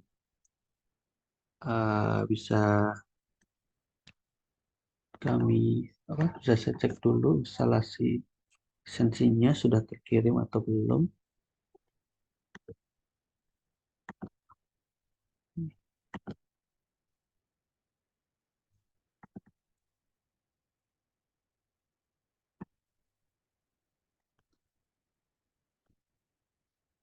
Nah, nanti kurang lebih kita akan mendapatkan kode seperti ini ya teman-teman. Ini tinggal kita copy.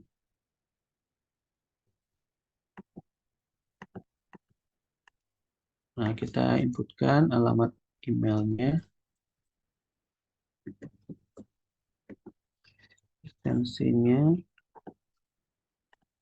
kemudian install license. Nah, nanti dia akan mulai berfungsi untuk melakukan proses instalasi.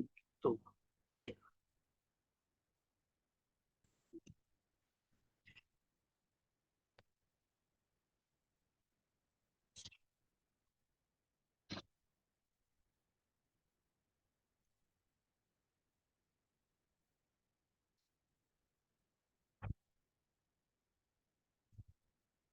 Nah, setelah berhasil, kita bisa masuk ke dashboard. Nah, ini nanti uh, dia sudah aktif, bisa kita enable up to date. Jadi nanti misalkan memang ada hal-hal yang berkaitan dengan keamanan, nanti dari sisi website kita akan mengirimkan notifikasi ke email yang sudah kita daftarkan tadi, sehingga kita bisa mendapatkan apa namanya informasi terbaru terkait dengan keamanan website kita. Nah, mungkin itu tadi sih penjelasan terkait dengan cara pembuatan website portofolio dengan speed yang optimal. Mungkin itu dari saya. Terima kasih atas waktunya. Saya kembalikan ke moderator. Mungkin kalau dari teman-teman ada pertanyaan, silahkan. Oke, terima kasih Kak Mirza atas penjelasan materi yang telah diberikan yang tadi yang pastinya sangat bermanfaat ya Kak. Nah, selanjutnya boleh nih kepada teman-teman yang mungkin selama pemaparan tadi ada yang kurang paham mungkin atau ada yang sedikit ketinggalan boleh ditanyakan di sesi Q&A kali ini. Jadi untuk teman-teman boleh langsung on mic atau melalui chat yang tertera untuk bertanya kepada Kak Mirza. Jadi silakan teman-teman bagi yang ingin bertanya, boleh?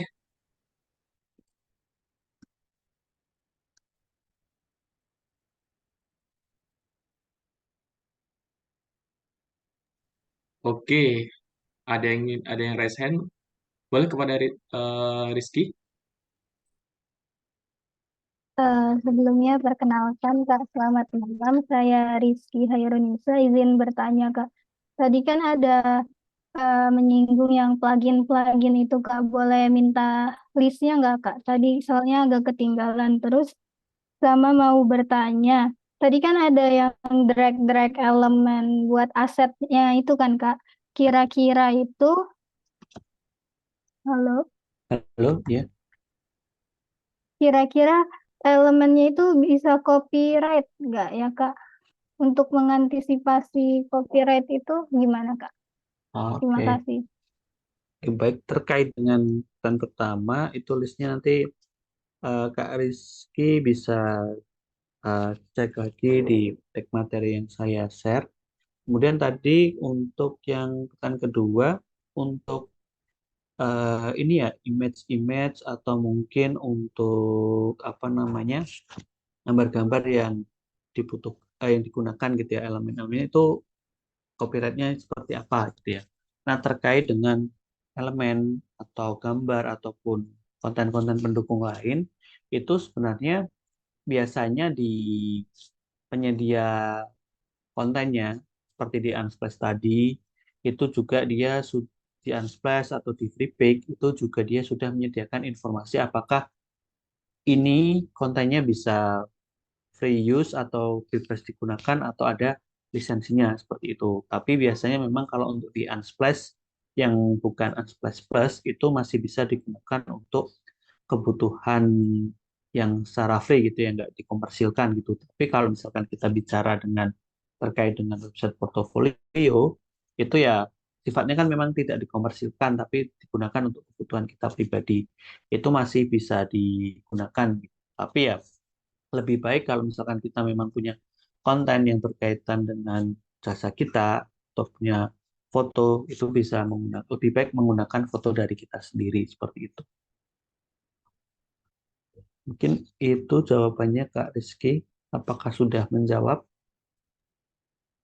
Menjawab Kak. Kak boleh tanya satu lagi nggak? Oh iya Terima boleh. kasih. Kak, kalau yang tadi kan itu untuk harus di-convert ke web web itu Tapi kan Kak. iya, Nah, iya. itu untuk mengkompres supaya dia jadi lebih cepat kinerja webnya atau kenapa harus di-convert Kak? Oke.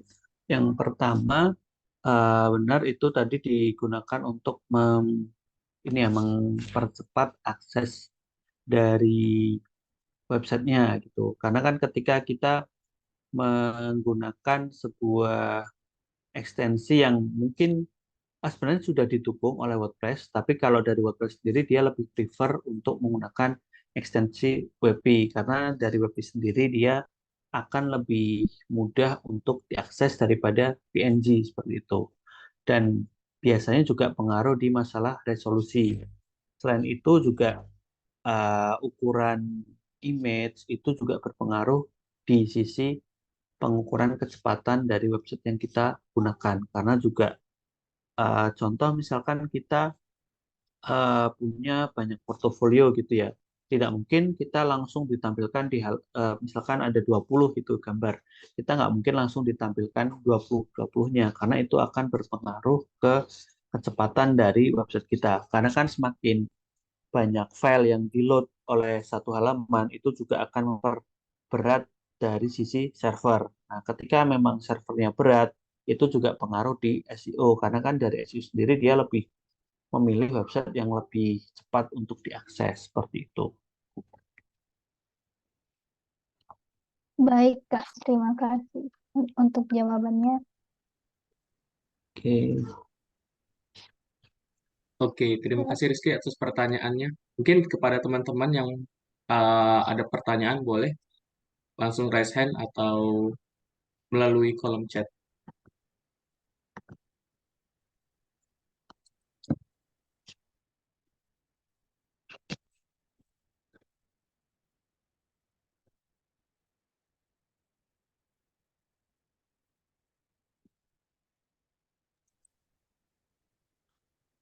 Ya, kalau ada belum ada yang pertanyaan, boleh nih Kak, aku yang bertanya Kak. Oh ya, silakan. Oke, eh, sebenarnya kami juga ada tugas sih Kak, eh, membuat suatu aplikasi sih. Nah, Oke. pertanyaan saya, website ini kan kalau berbentuk seperti online shop ya, mungkin ada dua sisi Kak. Ada sisi dari pembeli dan ada sisi dari si penjual. Nah, eh, masing-masing tampilan itu kan berbeda Kak, tapi informasi-informasi yang diterima oleh si penjual ini nih itu dari si pembeli. Maksud saya bagaimana Kak cara menghubungkan antara dua sisi tersebut Kak? Apakah perlu database? Mengingat kalau WordPress ini Kak nggak nggak perlu itu ya Kak, nggak perlu ngoding-ngoding gitu kan Kak. Jadi sedikit berbeda dari beberapa hal yang mungkin kalau secara pemrogramannya itu mungkin diprogram Kak untuk menghubungkan antara dua sisi tersebut Kak. Nah, kalau di WordPress itu gimana Kak untuk mengaturnya Kak? Terima kasih. Oke. Oke, terima kasih pertanyaan yang bagus. Terkait dengan tadi ya, kaitannya dengan sisi penjual dan pembeli itu sebenarnya secara konsep itu sama seperti saat teman-teman mungkin membuat website ini ya website yang benar-benar scratch dari awal gitu ya. Kita harus menentukan database mana yang akan digunakan. Contoh misalkan eh, dari sisi penjual dan pembeli. Pastikan dari keduanya itu punya database masing-masing. Satu database dari sisi penjual, dia nanti ada database yang namanya apa nama produk, ID produk, kemudian deskripsi produk.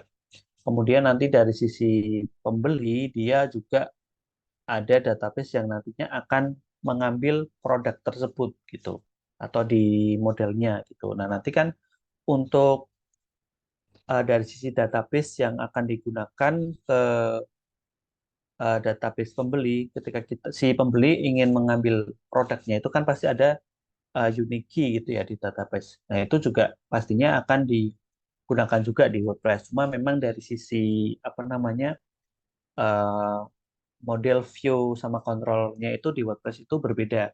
Kalau kita bicara kayak misalkan di Laravel atau mungkin di platform lain ya, mereka sudah menyediakan kayak folder-folder sendiri terkait dengan modelnya nanti struktur codingnya seperti apa, kemudian nanti view-nya struktur codingnya seperti apa, routing-routingnya, kemudian kontrolnya nanti seperti apa, itu sudah disediakan. Sedangkan kalau di WordPress itu sebenarnya ada MVC, tapi nanti dari modeling sama kontrolnya itu jadi satu.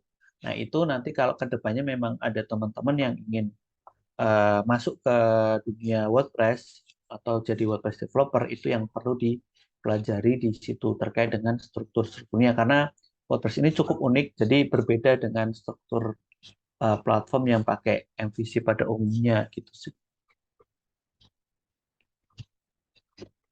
Oke, oke Kak.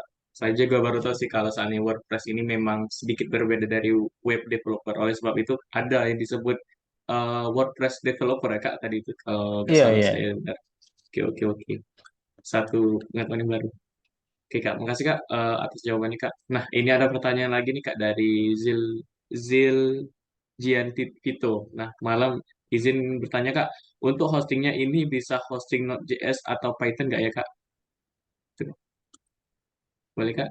Oke, kalau dari sisi Diosnya Gauster ini ya, dia sebenarnya sudah support untuk Node.js. Nanti teman-teman bisa coba untuk mengintegrasikan atau menginstal Node.js-nya di panel. Kalau misalkan memang ada kendala atau misalkan Kak ternyata nggak bisa gitu, nanti bisa tanya-tanya ke CSS-nya. Mungkin ada beberapa konfigurasi yang harus ditambahkan seperti itu sih.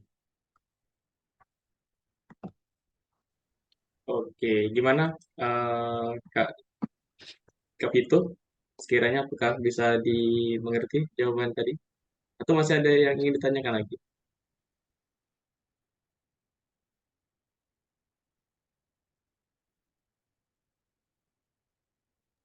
Oke, mengerti. Oke, teman-teman yang lain gimana? Sekiranya apakah ada yang ingin ditanyakan lagi?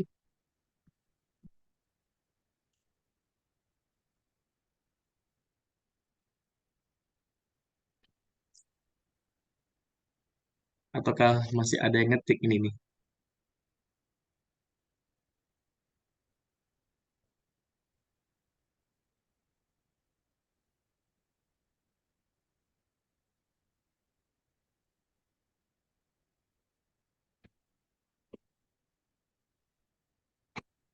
Oke, Kak. Sepertinya eh, belum ada pertanyaan lagi nih, Kak. Dan berhubung juga waktu sudah malam nih, Kak. Mau menunjukkan jam 9 sih. Mungkin Oke, sesi Q&A-nya kita tutup dulu. Mungkin kalau ada pertanyaan bisa langsung ditanyakan di grup ya. Oke, oke, siap. oke. Terima kasih, Kak, atas materi malam ini, Kak. Semoga bermanfaat bagi teman-teman semua. Dan saya ucapkan Ya. terima kasih lagi kepada Kak Mirza atas ketersediaannya untuk menjadi pembicara webinar pada malam ini. Nah, sekiranya sebelum ditutup, sekiranya apakah dari Kak Mirza ada yang ingin disampaikan lagi, Kak? Oke, mungkin sebagai closing statement di sini buat teman-teman di Masisco, silakan bisa dimanfaatkan waktunya untuk belajar terkait dengan platform apapun karena nanti ke depannya itu sangat berguna karena kalau dunia IT itu sifatnya ini ya tidak terbatas. Jadi kalau sekarang ada Web3 mungkin nanti beberapa tahun ke depan ada Web4 dan lain-lain. Jadi itu bisa dimaksimalkan oleh teman-teman masing-masing gitu sih. Oke, terima kasih Kak atas closing statement yang sangat memotivasi kami. Oke, eh, karena waktu juga sudah malam dan kita sudah berada di penghujung acara, mungkin eh, saya ingatkan kembali lagi untuk teman-teman untuk tetap belajar dan jangan pernah berhenti untuk belajar. Kita luangkan waktu minimal 1 jam, terutama bagi kita seorang anak IT gitu ya, untuk belajar belajar teknologi-teknologi terbaru seperti WordPress yang baru kita pelajari malam ini. Baiklah, terima kasih atas ketersediaan teman-teman telah mengikuti webinar pada malam hari ini. Terima kasih sekali lagi untuk Kak Mirza atas ketersediaan sebagai pembicara. Saya tutup dan saya ucapkan mohon maaf apabila ada kekurangan saya sebagai moderator. Terima kasih. Wassalamualaikum warahmatullahi wabarakatuh dan selamat malam. Sampai jumpa di pertemuan webinar selanjutnya.